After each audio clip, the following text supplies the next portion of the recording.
নমস্কাৰ জনাইছো সকলোকে আজি এটা বিশেষ ইনফৰমেশ্যন দিবৰ কাৰণে মই ভিডিঅ'টো প্ৰস্তুত কৰিলোঁ। আপোনালোক বহুতে জানে যে বহুতৰে কণ্টেক্সুৱেল বেচিছত যিসকল টিচাৰে চাকৰি কৰি আছে LP UPত সেইসকলৰ বাবে এক ডাঙৰ খবৰ আহি গৈছে।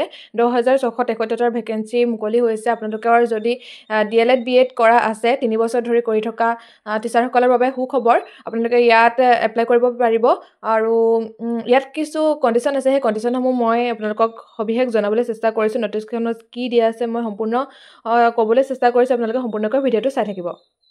আৰু মই ইয়াত দৰমহাৰ ক্ষেত্ৰত কথা এটা কৈ যাওঁ। 14,000 পৰা 17,000 পৰ্যন্তই আপোনালোকে দৰমহা লাভ কৰিব আৰু লগতে গ্ৰেড পে আৰু আদাৰ এলাউঞ্চেছৰ সকলোখিনি পইচা আপোনালোকে ইয়াত লাভ কৰিব। কণ্ডিশ্যনসমূহ এনেধৰণৰ: the candidate as on 30 September 2025 must be working as contractual and state board teacher under SSA। কেণ্ডিডেটসকল SSA আণ্ডাৰত 30 ছেপ্টেম্বৰলৈকে আপোনালোকে কণ্ট্ৰেকচুৱেল বেচিছত কৰি থাকিব লাগিব আৰু the candidates must complete minimum 3 years of continuous service as on 30 September 2025 as contractual and state pool teacher under SSA আৰু 3 বছৰ কণ্টিনিউৱাছলি আপোনালোকে 30 ছেপ্টেম্বৰৰ আগলৈকে কণ্টিনিউৱাছলি কৰা টিচাৰ হ'ব লাগিব। তাৰপিছতে দিয়া আছে the required academic and professional qualification for eligibility will be as per NCTE norms as well as existing government rule and condition. Professional কোৱালিফিকেশ্যনৰ কথা কৈছে, মানে DLED কৰা হ'লেই হ'ব। LP UP যিহেতু DLED আপোনালোক কৰা হ'ব লাগিব।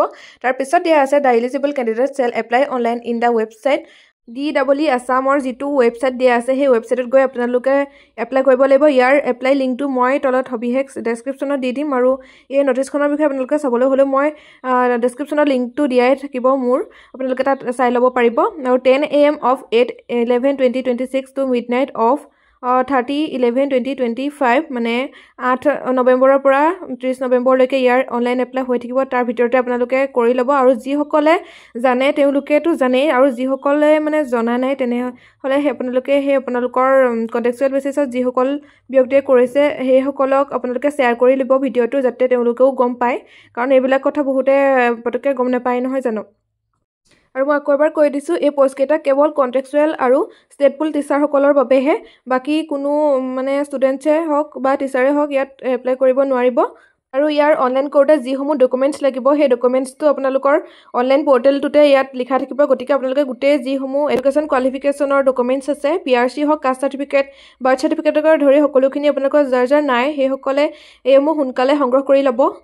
আৰু আপোনালোকৰ যদি কিবা কনফিউজন থাকে তেনেহ'লে indianfastjobalert.com-টোত আপোনালোকে গৈ গুগলত চাৰ্চ কৰি তাতো চাব পাৰে, নাইবা তলত যিটো লিংক দিয়া আছে ৱেবছাইট যিটো দিয়া আছে https://deeasam.gov.in-ত তাত গৈ আপোনালোকে ক্লিক কৰি আপোনালোকৰ এই নটিছখন চাব পাৰিব বা আপোনালোকৰ কিবা যদি কনফিউজন থাকে সেই সম্পৰ্কত সকলোখিনি তথ্য তাত লাভ কৰিব। আজিলৈ ভিডিঅ'টো ইমানখিনিয়ে আছিল। যদি ভাল লাগে মোৰ চেনেলটো ছাবস্ক্ৰাইব কৰি দিব আৰু লগতে আপোনালোকৰ বন্ধু বান্ধৱী হওক বা কণ্টেক্সুৱেল বেচিছত যিসকলে চাকৰি কৰি আছে তেখেতলোকক আপোনালোকে এই ভিডিঅ'টো শ্বেয়াৰ কৰি দিবলৈ নাপাহৰিব।